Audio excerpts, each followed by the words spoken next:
Hello everyone, my name is David. Today we are going to take a look at another horrible case with you. Kerala is a state in India known for its natural beauty, cultural heritage, and unique experiences.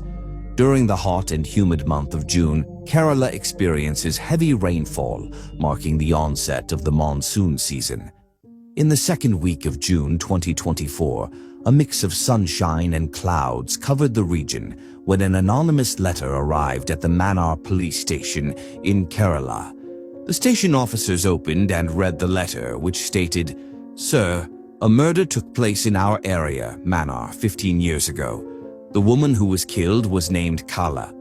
However, in these 15 years, no one has ever known that Kala was murdered, which is why her body has never been found.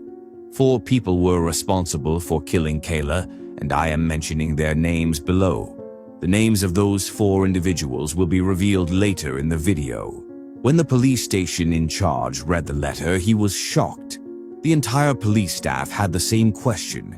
If a murder had taken place in Mannar 15 years ago, how had the police failed to solve it? At that moment, they also considered the possibility that someone had sent the letter as a prank. However, the police could not take it lightly, as it mentioned the murder of a woman. As a result, the Mannar police station began an investigation. Their first step was to check with all nearby police stations around Mannar town to determine whether a missing complaint for a woman named Kala had been filed 15 years ago. The inquiry covered dozens of police stations, but gradually reports came in confirming that no missing complaint for a woman named Kala had been filed in the past 14 to 15 years.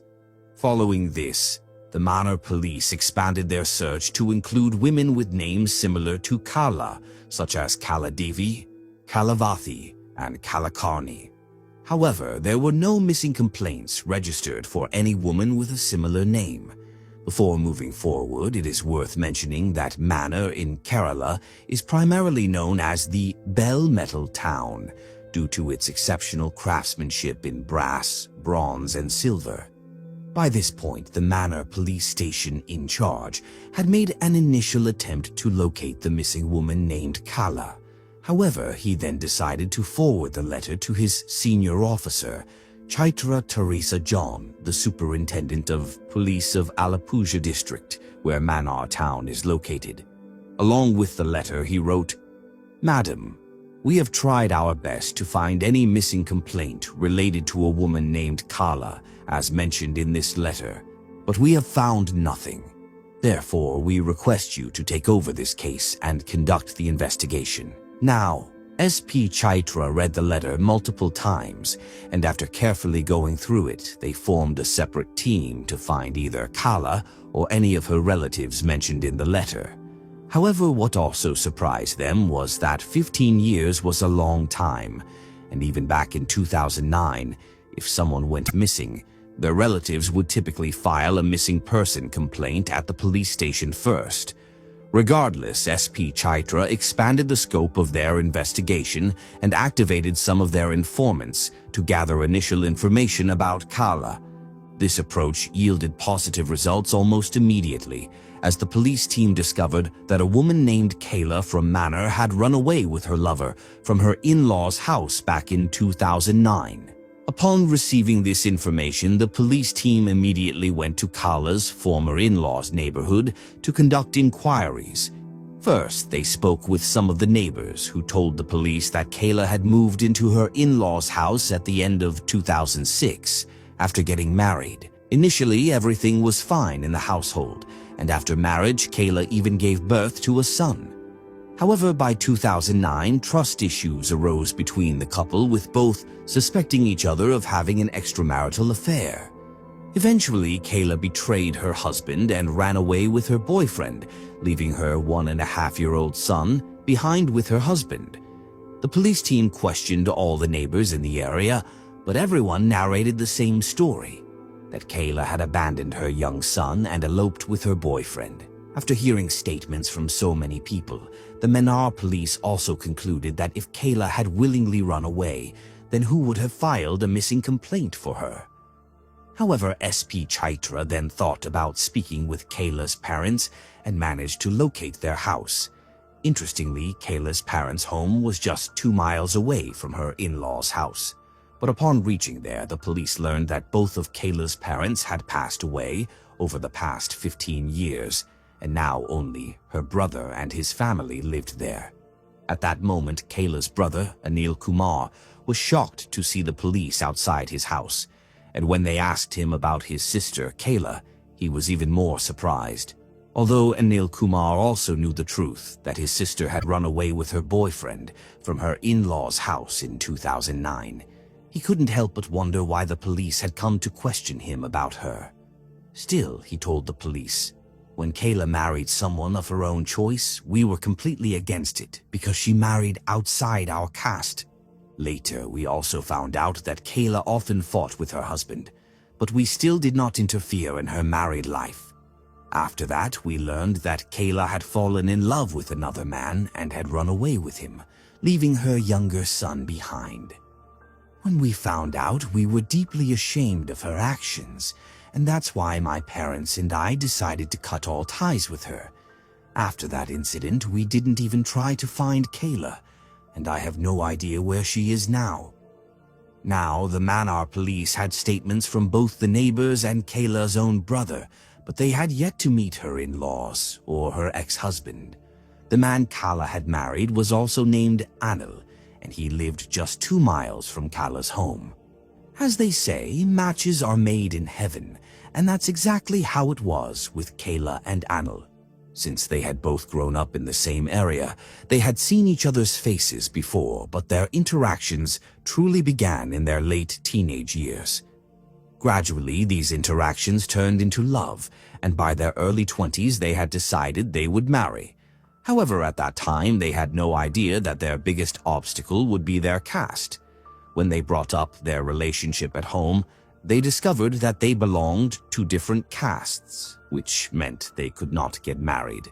Moreover, the area they lived in placed a lot of importance on caste. But Kala refused to accept this, and on the other hand, Anil even fought with his family to marry her. Both of them were adamant that they would either marry each other or no one at all. Determined to be together, they decided over the phone that they would defy their families and get married in a temple. Although we don't know the exact details of how they got married, it is confirmed that they got married in the last months of 2006. But now the challenge for both of them was how to tell their families about the marriage. First, Kayla contacted her family and informed them that she had married her love, Anil. After hearing this, it was as if a storm hit Kayla's home, and in anger they told her not to show her face again. In a way, Kayla's family had completely severed their relationship with her. The same story repeated at Anil's home, and when he told his parents about the marriage, they too were very unhappy. So, in the end, both of them had no other option and had to move into a separate rented house. Although their families were upset with them, the honeymoon phase of their relationship was going smoothly. Both their lives were going fine, and now Kayla was very happy with Anil. In 2007, when Kayla was pregnant, Anil took very good care of her and made sure she lacked nothing. Later, Kayla gave birth to a son, and their happiness grew even more because of the son. However, after the birth of the son, things started to sour between the two, and they began to fight occasionally. The truth was, Anil worked in construction and often had to be away from home for work. But over time, he started to suspect that when he was at work, Kayla might be talking to another man on the phone. Gradually, over time, Anil's suspicion turned into certainty that Kayla was having an affair with another man. This led to frequent arguments between the two, and sometimes the fights would escalate to the point where neighbors had to get involved. During this time, Anil decided to go to South Africa for a better future. One day, he took a flight and went to South Africa for work in construction. However, perhaps things didn't turn out as Anil had expected, and he returned to India after a short period, probably because there wasn't much work there. But when Anil came back to India from South Africa, Kayla started to suspect that Anil might be having an affair with another woman. Now, the foundation of suspicion on both sides had become so strong that they both almost fought every day before going to bed. In fact, several neighbors had even heard them talking about living separately. In this troubled atmosphere at home, their son was also gradually growing up, and the neighbors were aware that both the husband and wife had suspicions about each other. Meanwhile, the year 2009 arrived, and one day their neighbors noticed that Kayla hadn't been seen for the past 1 or 2 days. They then spoke to Anil, who, feeling embarrassed, said, "Kayla had a boyfriend named Suraj. I had suspected him for a long time, but whenever I talked to Kayla about it, she would turn the suspicion on me. But just a day ago, Kayla ran away with her boyfriend Suraj, leaving me and my son behind." As Anil spoke, tears welled up in his eyes, and upon hearing this, his neighbors expressed a lot of sympathy, as they had already known that Anil and Kayla often fought over this very issue. That same day, Anil also told Kayla's parents, saying Kayla didn't even think about her little son, who still can't speak properly, when she left. However, when Kayla's family heard this, they didn't feel much because they had already broken ties with her the day she ran away and married Anil. Still, hearing and seeing Anil, they did feel a little sorrow. Since Kayla was an adult and had left on her own accord, no one tried to find out where she was with her boyfriend. Gradually, time passed and the atmosphere at Anil's home became somewhat normal. By now, his child had also turned 2.5 years old, and Anil's mother took care of him during the day. But Anil began to feel that he couldn't go on living like this forever, so in 2010, he remarried. Now, Anil lived with his second wife, who accepted Kayla's son, and the three of them began to live happily together. During this time, Anil had once seen Kayla in a town called Alappuzha, 25 miles away from his home, with her boyfriend. Shortly after, he went to a city named Ernakulam, 60 miles away, for some work, and there he saw Kayla alone. However, Kayla ignored Anil as if she had never met him. Anil did tell Kayla's brother, Anil Kumar, about both these encounters, which is why he believed that wherever Kayla was, she was safe and now living her life the way she wanted. Time passed quickly, and over time everyone gradually forgot about Kayla. During this period, both her parents passed away, but perhaps Kayla didn't even know about it, and that's why she didn't attend their final rites. Meanwhile, Anil continued to stay in Manor and worked in construction. But the problem was that no matter how much he worked, he couldn't save much at the end. For this reason, in the last months of 2023, he applied for a visa to Israel and went there at the end of that year. When the police came to Anil's house in July 2024 to inquire about Kayla and spoke to his mother, she didn't even know where Anil was working in Israel. Additionally, Anil rarely called his mother or his wife and children at home, making it difficult for the Manor police to talk to him. However, SP Chaitra had read that anonymous letter many times, and that's how she knew the names of the 4 killers mentioned in it. As a result, SP Chaitra directed her team to search for these individuals, and the police didn't have much trouble finding 3 of them, as they lived very close to Anil's house. The police apprehended Pramod, Zoman, and Jinu and interrogated them. During this interrogation, the police learned that Pramod was a man who often had arguments with his wife. Once, after a fight, his wife angrily went to her parental home. When Pramod found out, he also went to his wife's parental home. Here, Pramod threatens his wife, telling her to quietly come with him or else it won't end well, and that if she does something like this again, he will kill her. Hearing this, any woman would get scared, and that's why Pramod's wife immediately called the police. The police arrived, but even after that, when Pramod's anger didn't subside, they finally took him into custody. As a result, he was in jail for a few days and then came out after serving his sentence. After this, the Manor police spoke to Pramod's wife about Kayla's murder, but she said that they had been married for 11 years, and while her husband might fight with her after drinking, but he would never kill anyone. The police also interrogated the other two suspects, Soman and Jinu, but they had no success with them either. Therefore, the Manar police released all three because none of them had a criminal record. After this, they all got busy with their lives again, but SP Chitra had still asked some of her informants to keep an eye on these three. A few days later, SP Chitra learned from one of her informants that Pramod drank alcohol every day, and after drinking, he often didn't even know what he was saying.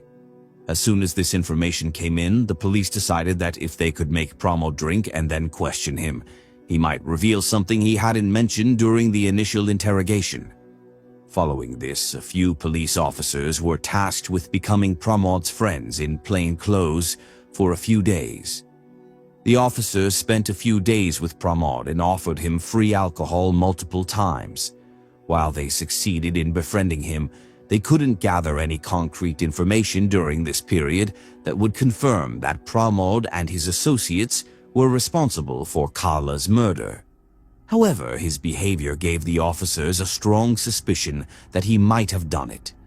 After finding this out, SP Chaitra decided to interrogate Pramod again, but this time the interrogation would be more intense, so he was once again taken to the police station. In the beginning, when the police were questioning him harshly, Pramod was still avoiding giving direct answers.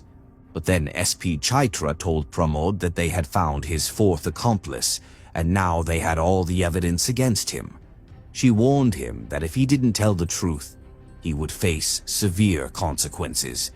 Let me tell you that the anonymous letter that the Manar police received had names of 4 killers, and it included Pramod, Soman, and Jinu, but the fourth name was that of Kala's husband, Anil. Therefore, the police told Pramod that they had contacted the Israel police, who had arrested Anil, and he had confessed to his crime.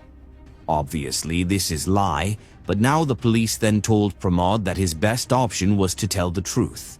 When Pramod heard this, he thought his entire secret was out, and lying to the police would be pointless. But before he revealed the full story, he set a condition. He told the police that he would only share the full truth if they made him a government witness and reduced his sentence significantly. The Manar police thought they had hit a dead end, and since they had not yet captured Anil, they had to accept Pramod's condition and promised him a lighter sentence. After this, Pramod confessed that he, along with his 2 accomplices, Soman and Jinu, had killed Kala. But it was Anil who had instigated the murder. Now Manar police was surprised to hear this. Pramod went on to tell the police that in June 2009, one day, Anil met with them, and he was very upset over his wife's affair. He explained that he was fed up with her because he felt she was having an affair with another man, and as a result, she was neglecting him and their son. At the time, Pramod was not married, so he tried to comfort Anil, telling him that everything would get better with time. But later, Anil came to see Pramod again, and this time his 2 friends, Soman and Jinu, were with him. Here, Anil tells the 3 of them that enough is enough. His patience has run out, and he can no longer see Kala alive. Now he wants to kill him. But he tells his 3 friends that if they help him kill Kala, no one will be able to find Kala's dead body. At that time, Anil already had a story in place to avoid being caught for the murder. His plan was that whenever anyone would ask him about Kala, he would tell them that Kala had an affair with a boy named Suraj and ran away with him.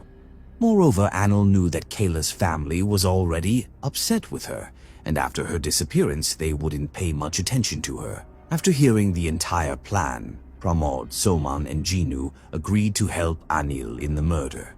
One day, Anil took Kala in his car under the pretext of going for a drive and brought her to the Valia Perumpuja bridges in Kerala.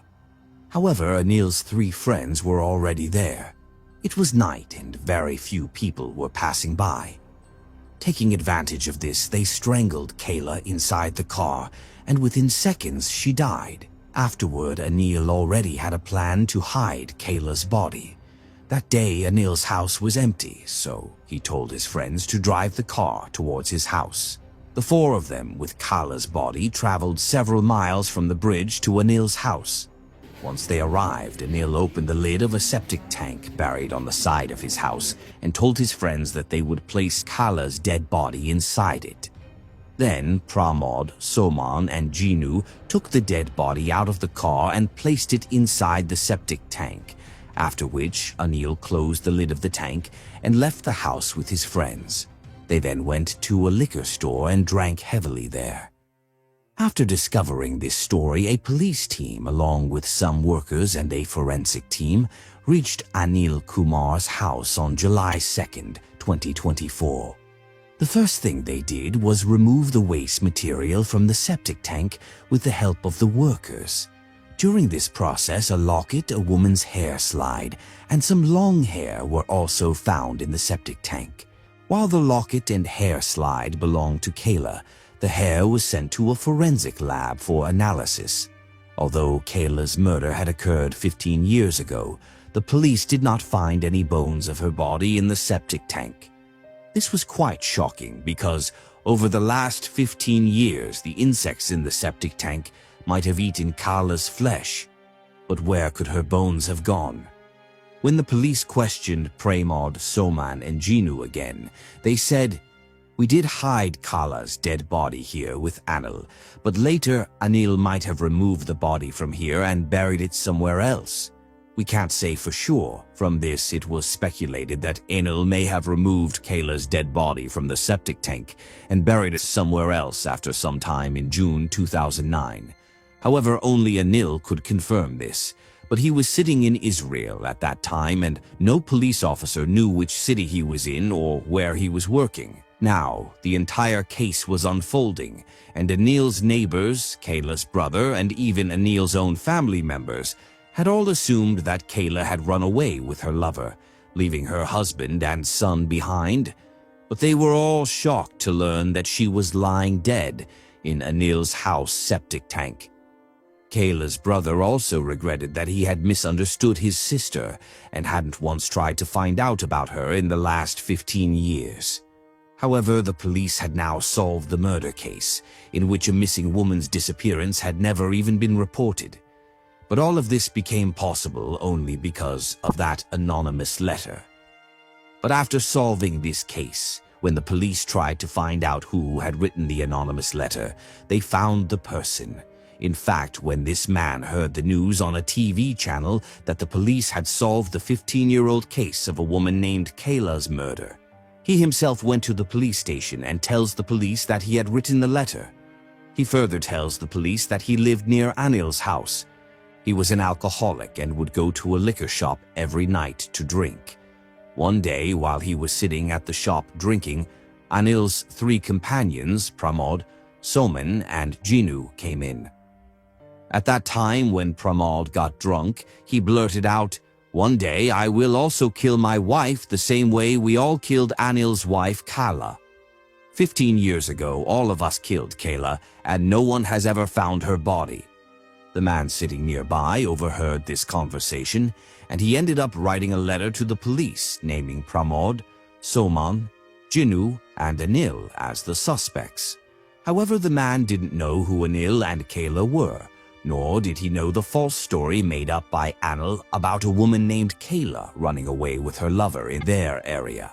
But the man overheard this conversation between Pramod and his companions and wrote a letter to the police, suggesting they investigate this claim. This small action by the man solved the murder that had occurred 15 years ago, a case that everyone thought Kayla had run away with her lover, Suraj. So this was the whole story of Kayla's murder, which is available on the internet. But aside from this, it's unclear whether the police were able to catch the main killer, Anil, and whether they found the burial location of Kayla's body. There is no information available online about the forensic report of the hair found in Anil's house septic tank either. However, the case was only solved 6 months ago, so who knows? New information may come to light in the future.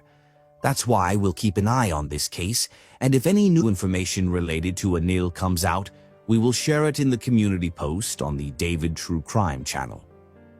So with that, the Carla murder case comes to an end right here. If you appreciate our efforts, like and share this video. If you haven't subscribed, do so now. Thank you.